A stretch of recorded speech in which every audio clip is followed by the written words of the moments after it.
युवा जब राजनीति में करवट लेता है तो नीतियों को बदलने की हिम्मत रखता है। नमस्कार।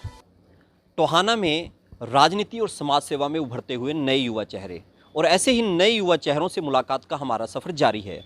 और आज मैं पहुंचा हूं एक ऐसे युवा के पास जिसने अपनी पढ़ाई टोहाना से बाहर की। वो बनना कुछ और चाहते थे, एजुकेशन किसी और की ले बैठे। और ऐसी शख्सियत जो है आज के वक्त में राजनीति में भी है, समाज सेवा में भी है।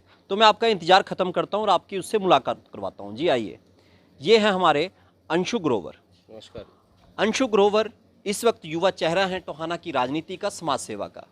तो अंशु जी, मैं कुछ कहूँ इससे पहले हम सीधे सीधे सवालात पे आते हैं। ये हमारा जो स्लॉट्स है इसके अंदर हम बातचीत करते हैं टोहाना के युवा चेहरों की। तो मैं सबसे पहले ये जानना चाहूँगा और टोहाना भी आपसे ये जानना चाहेगा, अन्य लोग भी जानना चाहेंगे कि आखिर आपकी शिक्षा क्या रही, पारिवारिक परिवेश क्या रहा आपका। सबसे पहले तो नवल जी, मैं आपके माध्यम से आपके चैनल को बधाई देना चाहूँगा कि आप एक युवा साथियों को जो मोटिव करने की मुहिम आपने चला रखी है, उसके लिए आप बधाई के पात्र हैं। धन्यवाद सर। तो हम अपने इस प्रश्न पे वापस लौटते हैं कि आपकी एजुकेशन क्या रही, आपका पारिवारिक परिवेश क्या रहा। एजुकेशन नवल जी, वैसे हमारा परिवार एक कृषि से जुड़ा हुआ परिवार है और आज से 40-45 साल पहले हम गांव छोड़ के यहाँ शहर में आ गए थे और एक बिजनेस की कपड़ा उद्योग से शुरुआत करी थी। उसके बाद मेरी 10th क्लास CBSE बोर्ड से मैं यहाँ से पास आउट हुआ और उसके बाद फिर +1 +2 मेरी DPS फतेहाबाद से। और उसके बाद BLLB करने के लिए मैं डॉक्टर अंबेडकर यूनिवर्सिटी आगरा चला गया था। और उसके बाद फिर मैं यहाँ पे प्रैक्टिस करने की इच्छा थी, पर टाइम की प्रॉब्लम की वजह से और एक टोहाना के अंदर आने के बाद मुझे महसूस हुआ जो युवा साथी थे, युवा दोस्त थे, जो उनका राजनीति के अंदर यूज़ हो रहा था और उनको एक ग्राउंड नहीं मिल रहा था आगे चलने के लिए। तो मेरे अंदर एक वो था जज्बा भी, इन युवा साथियों को एक मोती की तरह एक माला में पिरो के एक जगह इकट्ठा करके इनको एक ऐसा प्लेटफॉर्म मिले ताकि ये आगे निकल सकें। तो जैसा कि मेरे को पता लगा, पहले आपने नॉन मेडिकल ली, मेडिकल से लॉ में चले गए। हाँ जी। तो क्या सोच के मेडिकल में गए और क्या सोच के लॉ में गए। एक्चुअली नवल जी क्या था, मेरा मोटिव एक शुरू से ही रहा है लोगों के बीच में रहने का। तो मेरे +2 तक पहुंचते पहुंचते मेरे दिमाग में एक चीज़ ये आई, एक डॉक्टर के प्रोफेशन के अंदर आकर मेरी सेटिस्फेक्शन नहीं हो पा रही थी लोगों के बीच में, जो लोगों की सेवा करने की भावना थी। ठीक है, डॉक्टर लाइन में भी लोगों की सेवा भावना की जा सकती है, पर एक फुल टाइम जो मेरी दिली सेटिस्फेक्शन है वो पूरी नहीं हो पाती उस प्रोफेशन के अंदर। तो आप मथुरा भी चले गए थे बीच में। हाँ जी, मथुरा। मेरी यूनिवर्सिटी डॉक्टर अंबेडकर है थी और कॉलेज मेरा मथुरा के अंदर था। तो मथुरा रिटर्न हो गए आप, एक युवा मथुरा रिटर्न टू टोहाना नहरी नगरी। ठीक है। तो जब आप की एजुकेशन ये रही, आपके परिवार में भी कोई इस तरह से राजनीति में, समाज सेवा में रहा है या आपके अंदर ही शौक आया ये वाला। हाँ, राजनीति में रहे हैं। मेरे दादाजी हरपाल सिंह जी के साथ जुड़े रहे हैं काफ़ी टाइम से और जनता दल पार्टी से चौधरी देवीलाल जी के यहाँ शहरी प्रधान थे। तो उनसे उनकी बातें जब हम सुनते थे और उनसे काफ़ी मोटिवेशन हुआ मेरे को। तो मान सकते हैं कि अंशु के ऊपर जो प्रभाव पड़ा राजनीति का, समाज सेवा का, वो अपने दादाजी का रहा। बिल्कुल बिल्कुल 100%। तो आपका परिवार कांग्रेसी, और जहाँ तक मैं जानता हूँ आप पहले जब टोहाना आए तो टोहाना आकर आप बीजेपी से भी जुड़े, ऐसा है। बिल्कुल, मेरे मामा जी भी RSS से जो जुड़े हुए हैं काफ़ी लंबे टाइम से और मेरे नाना जी मतलब काफ़ी पुराने कांग्रेसी रहे हैं, गुलरियाल सिंह मोंगा जी फतेहाबाद से। और मेरे कज़न एडवोकेट जगदीप ग्रोवर जी, वो बीजेपी में सुभाष बराला जी के साथ काफ़ी टाइम लंबे समय से जुड़े हुए थे। तो उनके साथ मैं बीजेपी में गया यहाँ पर आते ही। और जब बीजेपी में जाने के बाद मेरे पूरे टीम, मेरे पूरे साथी जो यहाँ टोहाना से, टोहाना के गांवों से मेरे साथ जुड़े हुए थे, उनको मैं बराला जी के पास लेके गया और इलेक्शन के टाइम में पूरी मजबूती के साथ हमने इलेक्शन लड़ा। चाहे जाखल का एरिया था, चाहे टोहाना हल्के के जितने गांव थे, 23 के 23 वार्ड टोहाना शहर के, हमने पूरी मजबूती से जोड़े सभी साथियों को और बराला जी को एक ऐतिहासिक जीत मिली।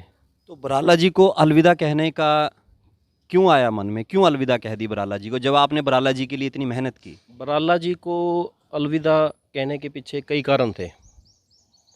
जो उनके नीचे एक टीम काम कर रही थी, वो सभी साथियों के साथ एक अटैचमेंट बोल दो या खरा ना उतरना हर चीज़ पे, ये सबसे बड़ा कारण रहा।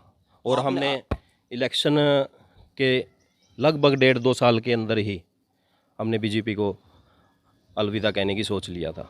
यानी इलेक्शन होने के बाद जिस वक्त आप बराला जी को जिताने में पूरी जद्दोजहद लगाई, 1 साल के बाद आपने सोच लिया कि हम उनको लगभग 1.5-2 साल के बाद। पर आपने इन नाराजगियों के ऊपर बैठ के बातचीत भी तो की होगी, कोई ऐसा नहीं रहा आपने इनके ऊपर बैठ के बातचीत की हो? क्योंकि जब आपने इतनी मेहनत की है तो इसके ऊपर भी बातचीत करना आपका बनना है। बातचीत नवल जी ऐसा होता है, बातचीत कई बार हुई इस मामले में भी। किसी भी साथी को एक तवज्जो ना देना, एक बिल्कुल जैसे जुड़ा, हम अपने आप जुड़े हुए थे साथियों के साथ, जो हम खुद जुड़े हुए हैं जैसे साथियों के साथ। हम भी चाहते थे कि भी एक विधायक शहर का साथियों के साथ जिस प्रकार से इलेक्शन से पहले था उसी प्रकार से इलेक्शन के बाद रहे, ताकि हम आगे की भी तैयारी कर सकें, आने वाली इलेक्शनों की भी तैयारी कर सकें और सभी साथियों के जितने भी छोटे मोटे जो काम होते हैं उन पे खरा उतर सकें। तो ये बातचीत रही, आपने, आपका परिवार कांग्रेस में, आपके दादाजी कांग्रेस में, आपने कांग्रेस को अलविदा कहा, बीजेपी में आ गए। उस परिवार से ही आप एक नौजवान थे, क्योंकि आप आए तो नेचुरली पूरा परिवार भी आपके साथ आया होगा। और इस वक्त फिर आपके लाइफ में एक टर्निंग पॉइंट आ रहा है। ये टर्निंग पॉइंट के वक्त फिर आपने क्या सोचा जब बराला जी से आपकी नाराजगियाँ हुई? ये नवल जी ऐसा था, देवेंद्र सिंह बबली जी जब शहर के अंदर आए तो उनको हम शुरू से ही देख रहे थे कि जिस प्रकार से उन्होंने समाज के अंदर अपनी सामाजिक सेवाएं सुचारू रूप से जारी रख रखी थी, और उनसे मैं काफ़ी प्रभावित हुआ और मेरे को काफ़ी टाइम तक उनके साथ सेवा करने का मौका भी मिला। मैंने पार्टी पहले नहीं ज्वाइन करी थी, पहले मैंने उनके साथ सेवा की और एज ए सोशल वर्कर काफ़ी जगहों पे हमने सेवा की।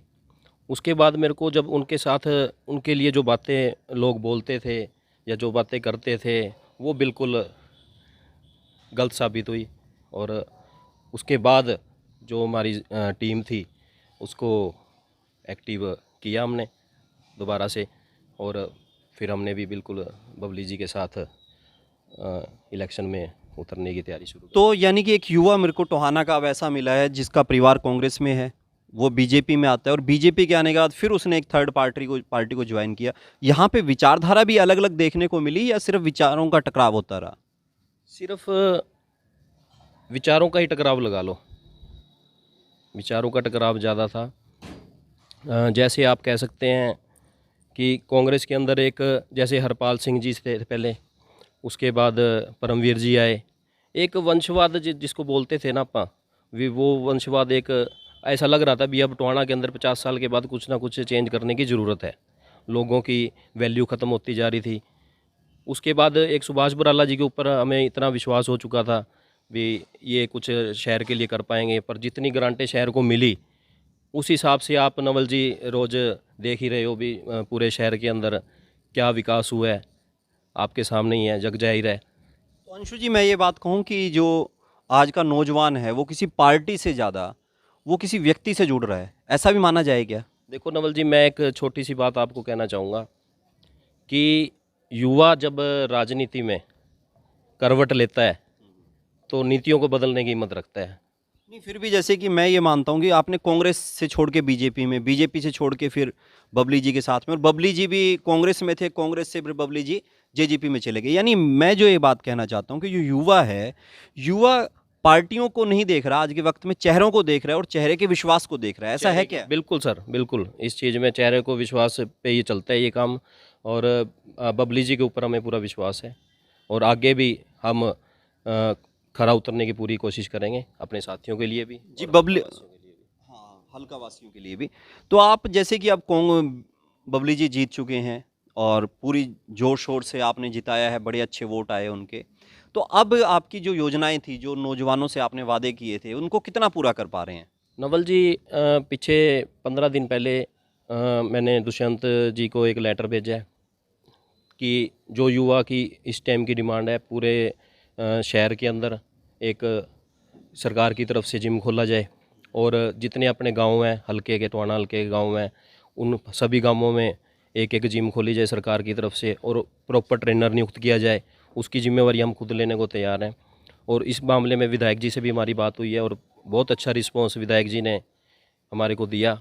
और जल्द ही मतलब इस मामले में हम दुष्यंत जी से मिलेंगे और इसके अलावा शहर की कुछ और भी समस्याएं हैं, जैसे जल भराव की लेके मेरे को लगता है हर यूथ फोटो डालता था, पर जल भराव की समस्या अभी भी टोहाना में है।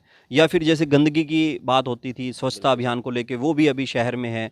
तो आपको नहीं लगता कि जो आपने प्रोमिस किए थे लोगों से, अभी उन प्रोमिस के ऊपर काम नहीं हो पा रहा? नवल जी, मैं आपको बताऊंगा, ये कोरोना की वजह से कुछ लेट हो गया है, नहीं तो हमारी पूरी टीम ने बबली जी के आदेशों के अनुसार एक ग्रुप बनाया हुआ है, जो हम हर वार्ड वाइज, हमारे 50 बंदों की टीम है, हर वार्ड वाइज पूरे 23 के 23 वार्डों में वो स्वच्छता और आपको देखने को मिलेगी।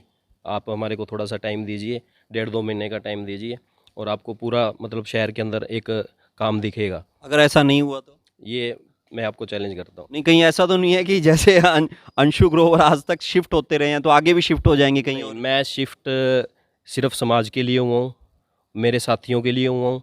मेरे को आज विधायक मेरे लिए खरा उतरेंगे, ये मुझे पूरा कॉन्फिडेंस है। नहीं चल रहा तो मैं ये जानना चाहूँगा कि अब आप जो यूथ हैं, क्योंकि मैं काफ़ी यूथ से मिल रहा हूँ इस जो बातचीत के दौरान, तो मुझे ये देखने में आ रहा है कि यूथ कहीं ना कहीं एजुकेशन किसी और चीज़ की ले रहा है, काम कुछ और कर रहा है और भविष्य को लेकर उसका कोई संतुलन नहीं है। वो सोच नहीं पा रहा कि मैं क्या करूँगा। क्या आपके साथ भी ये स्थिति है या आपने भविष्य के लिए खुद को तय कर रखा है कि आप क्या करने वाले हैं? ये बिल्कुल आपने सही क्वेश्चन पूछा नवल जी।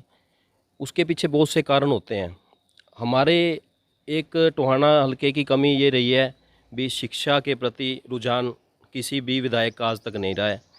और ये स्पेशली हमने इस बार देवेंद्र सिंह बबली जी विधायक के सामने इलेक्शनों से पहले ही हमने ये चीज़ रखी थी भी, विधायक जी एक शिक्षा शहर के अंदर और समय समय पर काउंसलिंग क्लासेस बच्चों के +2 के बाद भी बच्चे किस लाइन को चुनें, इसके लिए हमारे स्पेशल आप देखेंगे थोड़े टाइम बाद ये काउंसलिंग क्लासेस भी हमारे बस स्टैंड के साथ जो ऑफिस है उसके बाद हम स्टाफ को बुलाया करेंगे बाहर से, दिल्ली से, कोटा से।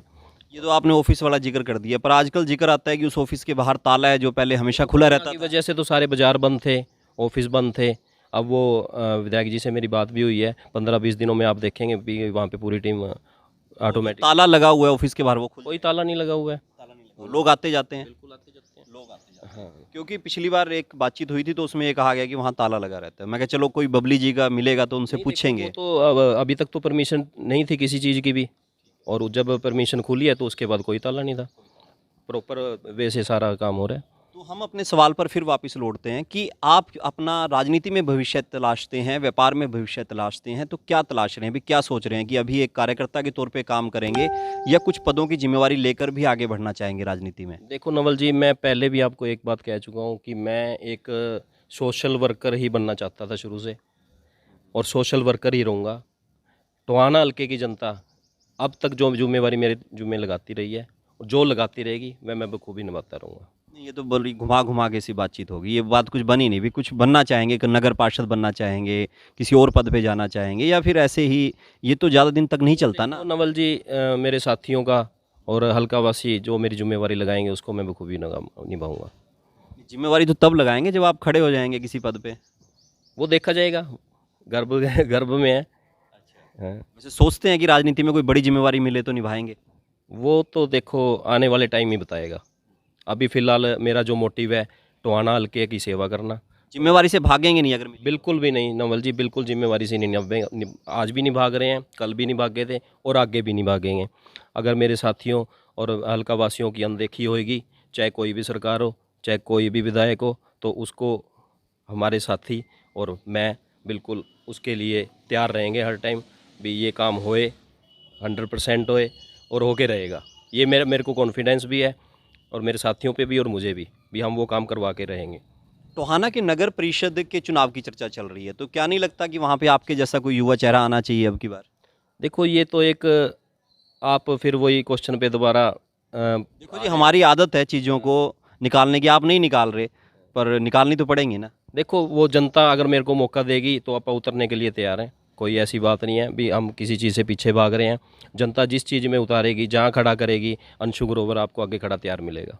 तो अंशु ग्रोवर वहाँ खड़ा हुआ तैयार मिलेगा। तो राजनीति में भविष्य तलाशते हैं अपना, या ये? बिल्कुल सर, राजनीति में आके मैं सोशल वर्कर की तरह ही काम करता रहूँगा। ये आने वाला वक्त आपको बता देगा। कि अगर हम बातचीत करें तो कितनी संस्थाओं से आप जुड़े हुए हैं फिलहाल? नवल जी, टोहाना के अंदर मेरे दादाजी श्री रोडोमस महासभा के नाम से संस्था चलाते थे, और मेरे ताऊ चाचे सभी मिलकर इस संस्था को बड़े सुचारू रूप से काफ़ी साल तक चलाया।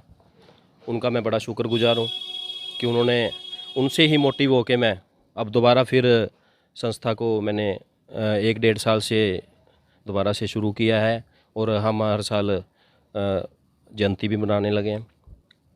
ये इस संस्था के अंदर रोडोमस महासभा पूरे हरियाणा के अंदर जो संस्था है हमारी, उसका भी मैं सदस्य हूँ। पंजाबी सभा टोहाना का भी मैं सदस्य हूँ। पंचनद स्मारक ट्रस्ट का मैं फतेहाबाद का उप प्रधान हूँ। और भी काफ़ी संस्थाएं हैं।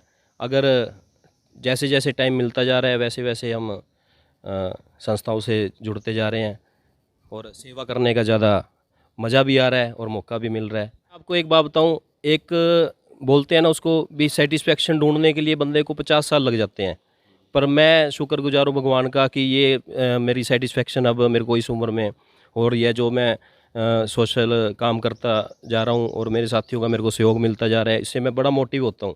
तो इससे मेरे को बहुत एनर्जी मिलती है। आप मानोगे नहीं, मैं सुबह 5 बजे जिम में आने के बाद सारा दिन सोशल कामों में निकल जाता है, और उसके बाद जिम को भी संभालना है, अपनी शॉप भी संभालनी है, ज़मीन को भी संभालना है, और आप जैसे भाइयों के पास चाय पीने का मौका भी मिलता है, और ऐसे ही सारा दिन निकल जाता है। 11-12 बजे अपने परिवार के साथ भी टाइम निकालना होता है, और इस वजह से सभी मतलब एक खुशी वाले फेस देख के एनर्जी मिलती रहती है सभी जगह। यानी मैं ये समझूं कि मैं एक ऐसे युवा से बात कर रहा हूं जो समाज को भी खुश रख पा रहा है, अपने परिवार को भी खुश कर पा रहा है, और पॉलिटिक्स में भी समय दे पा रहा है। बिल्कुल, ये तो आप लगा लो जी। हम विधायक हमारे देवेंद्र सिंह बबली जी से मैं मतलब एक जिसको बोलते हैं एनर्जी मिलती है, उनसे भी काफ़ी एनर्जी मिलती है मेरे को, सीधी सी बात है। और परिवार से कितने उलाहने मिलते हैं? नहीं, ऐसा कुछ नहीं है। बच्चों से? परिवार खुश है, बच्चे खुश हैं, साथी खुश हैं, वो एक अलग क्वालिटी हमारे अंदर है। बहुत बढ़िया। तो मैं एक बात और चाहूँगा कि क्या युवाओं को मैसेज देना चाहेंगे, उन युवाओं के लिए जो राजनीति में अपना भविष्य तलाश रहे हैं? बिल्कुल नवल जी, मैं युवा साथियों को यही मैसेज देना चाहूँगा कि राजनीति के अंदर अगर आना है तो इसको एक दिमाग के अंदर बिजनेस को लेकर राजनीति में ना आए तो बहुत बढ़िया है। अगर इसको एक बिजनेस बना लिया तो वो आप राजनीति बहुत लंबा टाइम तक नहीं कर पाएंगे। इसके बहुत से उदाहरण आपके पास भी हैं और मेरे पास भी हैं। तो ये थे अंशु ग्रोवर। इन्होंने कहा कि राजनीति में अगर हम बिजनेस मेंटलिटी से ना आएँ तो आपको समाज आगे बढ़ने का मकसद जरूर देगा, और हौसला भी देगा, आपकी मदद भी करेगा।